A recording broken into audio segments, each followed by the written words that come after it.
फस्अलू अहलज़्ज़िक्रि इन कुंतुम ला तअलमून।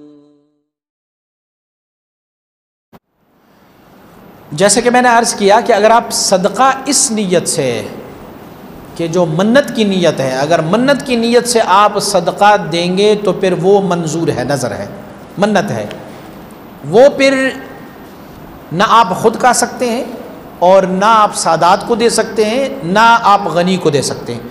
लेकिन अगर महज आपने खैरात की नीयत से सदका दिया तो फिर वो सब खा सकते हैं। आप ख़ुद भी खा सकते हैं, आपके रिलेशन वाले भी खा सकते हैं, और फ़ुक़रा भी खा सकते हैं, अगनिया भी खा सकते हैं, सादात भी खा सकते हैं।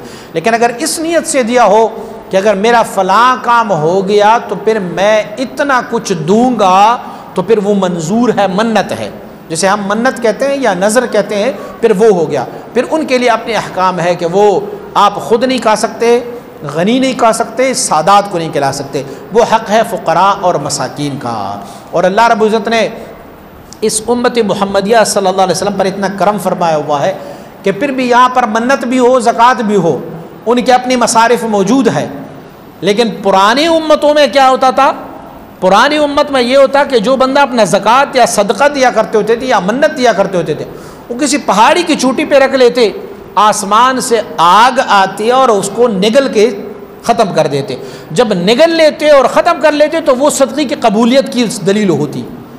और अगर आसमान से आग ना आता और उसे ना जलाता, ना खाता, तो फिर ये होता कि इसका सदका जो है वो काबिल कबूल नहीं, मंजूर नहीं है।